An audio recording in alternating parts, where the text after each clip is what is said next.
All right, so a bunch of y'all been coming by stream and asking where's our video about POE 2. Been wide open over on stream playing Last Epoch, playing Escape from Tarkov, and a bunch of other stuff. So if you hadn't come by, come by. But here we go. Finally get some time to take a break and talk to y'all about the Third Edict, the first official league from Path of Exile 2. Come on, you piece of junk! How about y'all? You got Hawg. Thanks for stopping by. So first question I have is this, I was a little confused by the first official league. I mean, it's their game, so whatever they say goes, but I thought Dawn of the Hunt was first official league, but maybe not. Anyway, so we got the first official league here. Overall, it's a W, but at the same time, we hadn't played it. So that's going to be the theme of this. Like, how do I feel about it? It's not really a reaction. I just want to give you a feel of how I feel. But it's going to be, we're going to talk about the positives, and then I'm going to talk about the concerns that I have about that said thing, same thing. And we'll see if it gets addressed when we play it, because that's the main thing with this whole patch and league and all. Like, everything looks good, but I want to be cautiously optimistic and play it before I freak the fuck out and say this is the game saver and all that, because we ain't played it. You know, like, you don't want to have egg on your face. That doesn't look cool. It's like when you go to, you know, I don't know if y'all seen that short of that guy. It's like trying to chuck coffee at somebody because he's having road rage incident. And when he does it, coffee comes right back in his face. Like, you don't want that to happen. So before I dive into it, we got to take a second and hear from this video sponsor, and a big thank you to these video sponsors for sponsoring these videos, because that helps me maintain a living to do this for you. So let's check them out. Thank you to Boot.dev for sponsoring this video. Boot.dev helps you learn back-end web development from start to finish in languages like Python and Go, just to name a few. It's been a few weeks since I had time to log in to my Boot.dev courses, and when I finally did this week, I was surprised at how fast I picked up from right where I left off.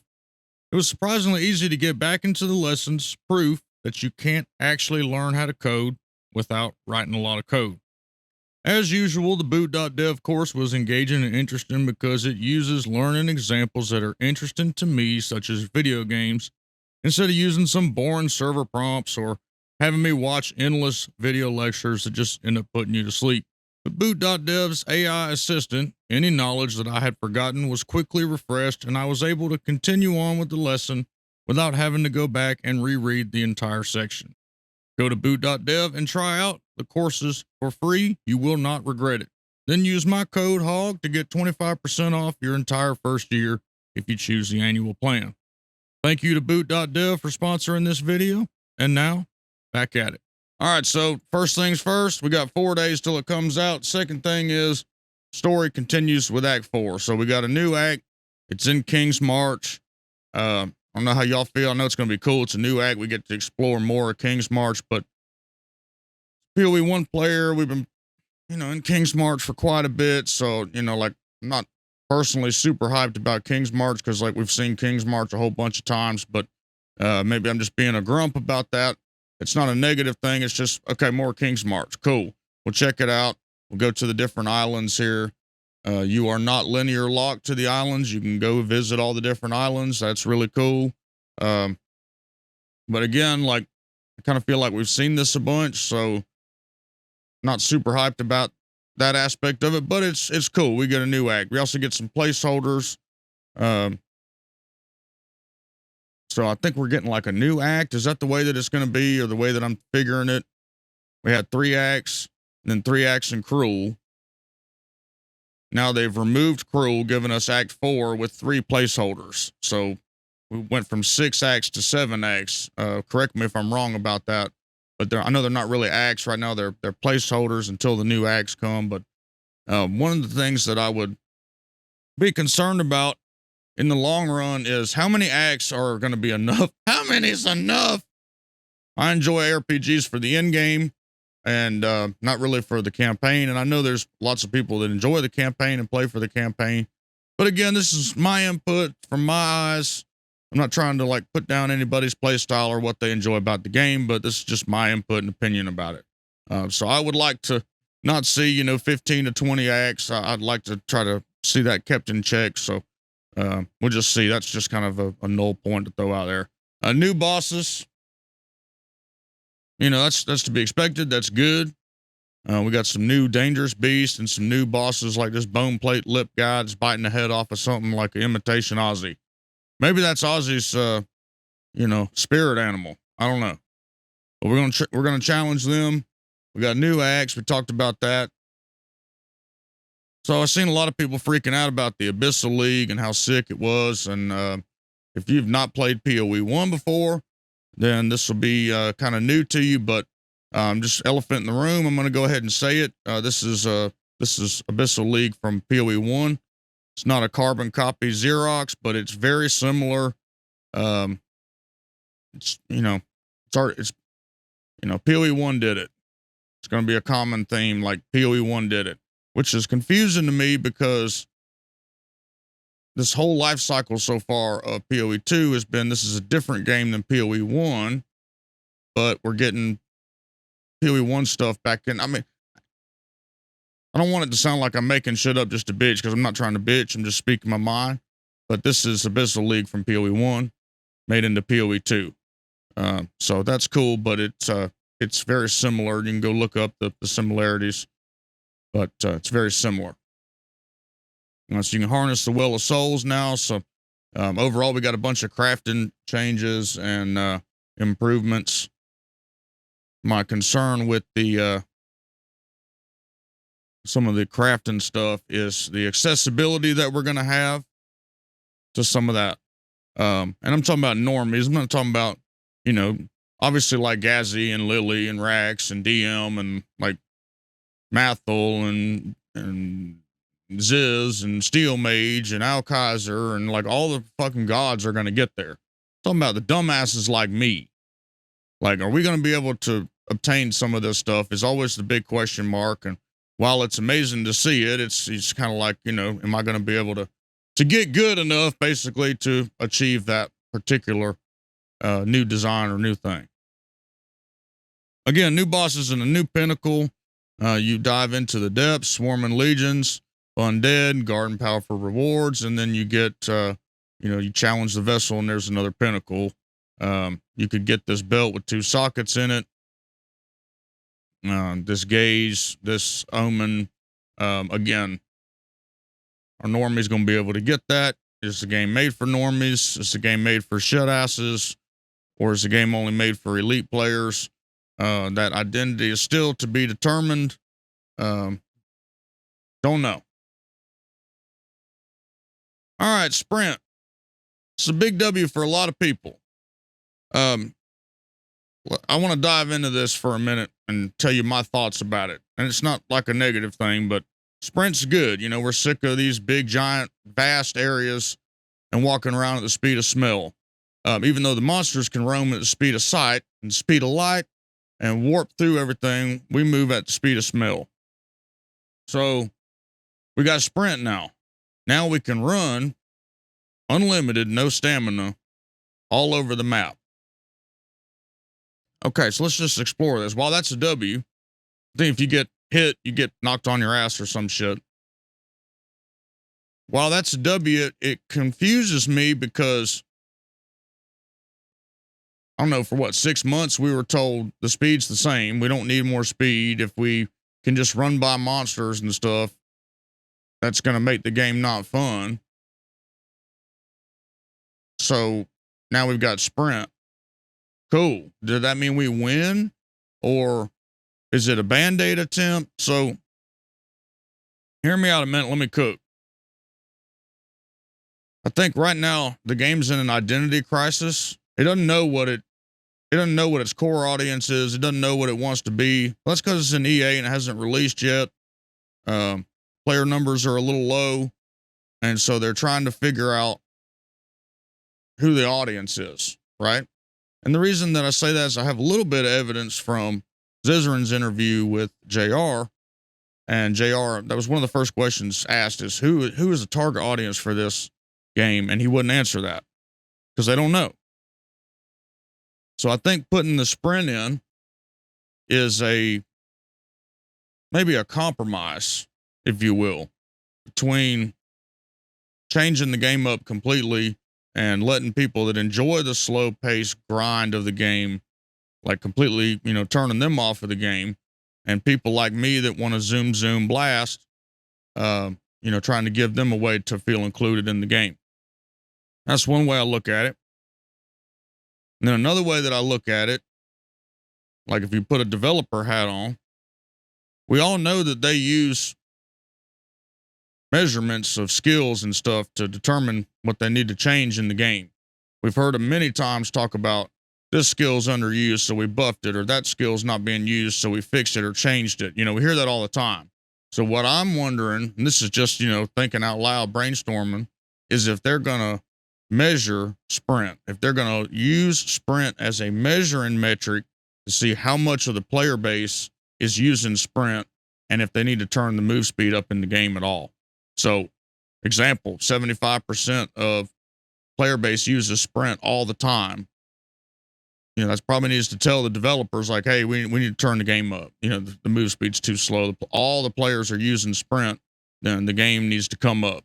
So, well, not all, but, majority.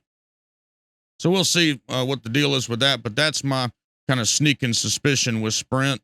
And I could be wrong, but we might see that translate into a faster game later, or it might just be a sprint thing. So you have dodge roll, and now you have sprint, you have block, and you have parry, and it's becoming, to me, it's like a blend now of ARPG with some of these more, I hate to say Dark Souls like Elden Ring like gameplay stuff, because those people get mad when I say that too, but it's kind of feeling like No Rest for the Wicked style, where you have a little bit more control over your character. But what remains to be said is, how does it play? How does it feel? And that's the big question mark here. Is besides all the speculation about why it's here, we know why it's here. People wanted to run. Will it become a permanent thing forever in the game, or will we just see the move speed be turned up? Another big W, it's probably the biggest W of the whole patch, is the support gem system. Before, it was very frustrating. You could only use one support gem. So now they well, not one support gem, but one of that type, and you couldn't use multiple of the same thing. So they revamped that. So that's good. Question I have on that is, will that render a lot of the other support gems obsolete? We'll just have to see. I'll be curious to see what the balance is on that. And they also added the 3 tiers of support gems, which is cool. You can get a more powerful support gem that does a little bit extra than its previous tier. Again, concern with that is, how often is that going to drop? So the same type deal with the number of sockets, finding a perfect jeweler's orb. It was rarer than leprechaun shit. So you never had what you needed. So same type of concern I'll have for this. This is POE, it is a grind. So I'll be curious if regular normies can get that or not. Just another question, not really a negative thing. But the support gem system overhaul is huge, and that should free up some of the issues that people were running into. I don't know if it's going to solve every problem that people were having with the game, but it's definitely should alleviate a little bit of issues with builds being a little restricted and stuff. I still think that we're going to see super meta overpowered builds, and the complete opposite of that as well, builds that, are just wet noodle, but that could be said for any ARPG as well. All right, major balance changes and new skills. So here's where I'm going to be a little controversial. I talk about this on stream. Some people are like, look at me like I'm crazy, but we all have our preferences, and that's just whatever. So the major balance changes, new skills, everything looks really cool. My concern is the push towards, I guess the push even further towards combos and weapon swap. Me personally, I don't want to do that. I just want to do one element and be a god with that one element. And that's it. You know, if I want to do something else, that's cool, but I don't want to feel like I'm leaving all kind of power on the table if I'm not doing combos or if I'm not doing weapon swap with extra stuff and all that. Like it's a lot of, to me, it's a lot of extra tedious shit that I don't really want to do. And I know people enjoy that about the game, and that's super cool. And like, I'm not trying to dilute that, but just for me as a ARPG player, I don't really like to be forced into doing a bunch of complex shit like that. A lot of the time it was during point two, a lot of people were pushing back saying, well, Hawg, all you have to do is cast a firewall and throw spark through the firewall and get it infused with this. And it's just not something that I want to do. I hadn't been a firewall user since Diablo 1, when you needed to kill the butcher and you shut the door and you cast firewall behind the door and cooked him behind the door. So I'm just not, I guess I'm stubborn in my ways, but I want to do what I want to do in a game. So that's just one of the concerns I have. I'm going to play it and see how it feels. That's why I'm not shitting on it. I'm just raising a concern that I may have. And that's further reinforced with them saying they removed like elemental names off of some of the stuff with the sorceress. Like for example, I know this is not one they did, but Frost Nova is now Nova. Like that's, they're kind of trying to remove the elemental stuff and just make it all triple element. And that to me, just, I'm always been a sorcerer player, like, sorceress back in D2, mage on D1. I always love the caster class. And to me, that takes away a little bit of the identity, of the caster class, is not being able to focus into one element if that's what you want to do. And it's a very old school view, but it's just the way that I feel. If you don't like it, tough. I'm sorry. But overall, it's cool to see this stuff. Again, we'll have to play it, see how it feels. That's just plain and simple. We'll have to play it, see how it feels before we know. We sit here and read patch notes all day, but we got to play it.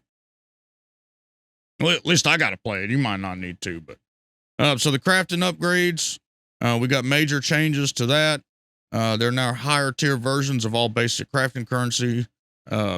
They made big changes to the essences, which is good because I was a big essence user in POE 1, and I really liked how they, how they did essences there. And it was a big thing that I bitched about over here in POE 2 was the essences sucked and they needed to be done like POE 1.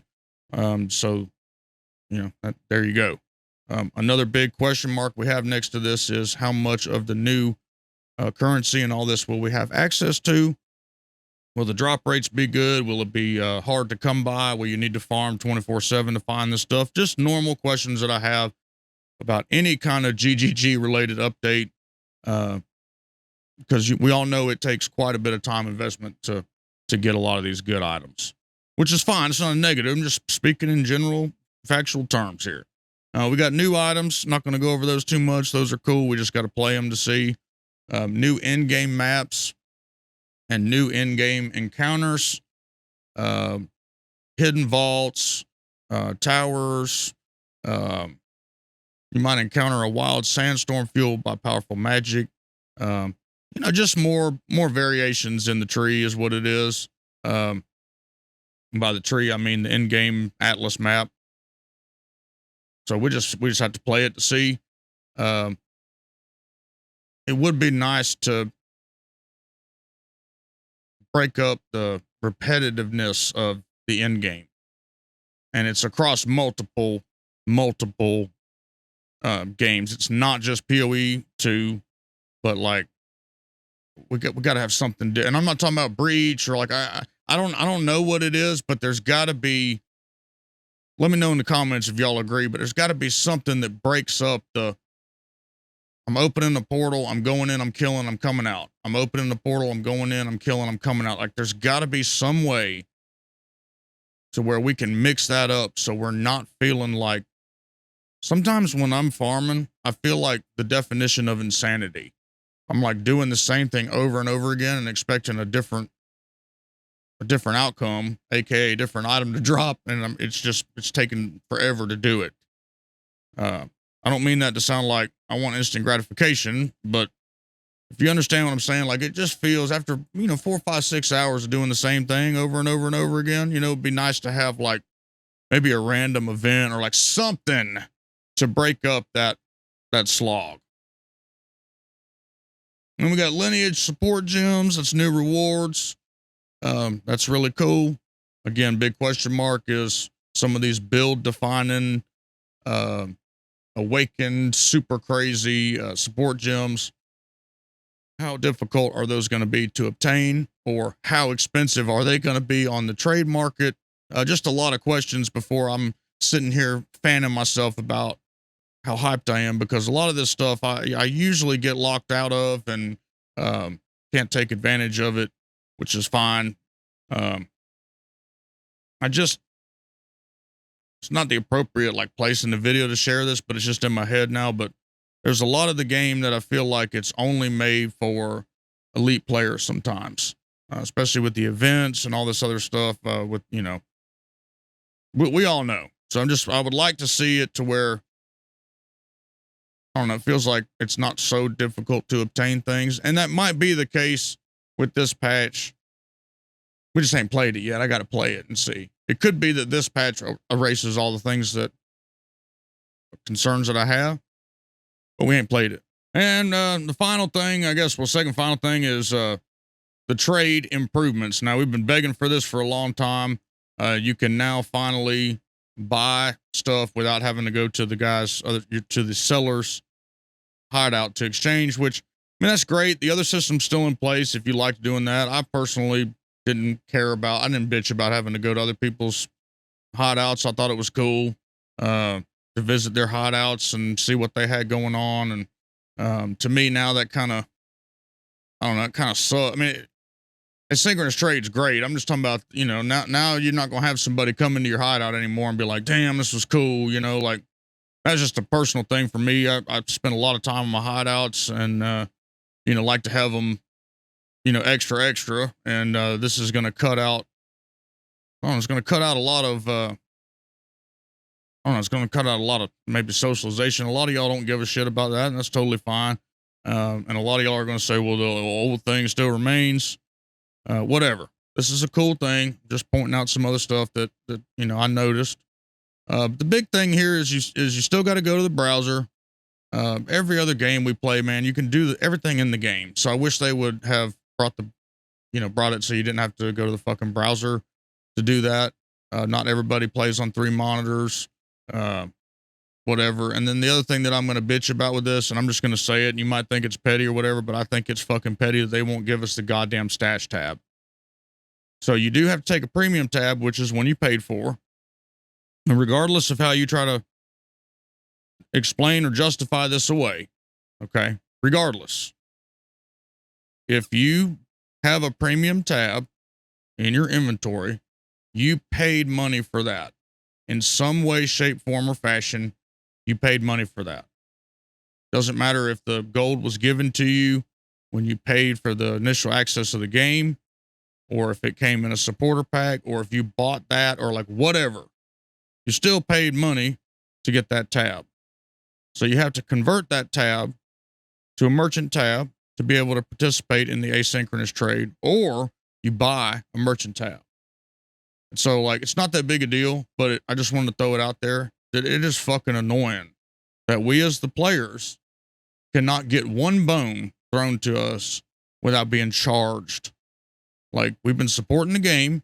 We bought the game to get early access. We've been buying your supporter packs. Some of us have spent thousands of dollars on the game. And we can't get one tab for free? Like, give me a fucking break.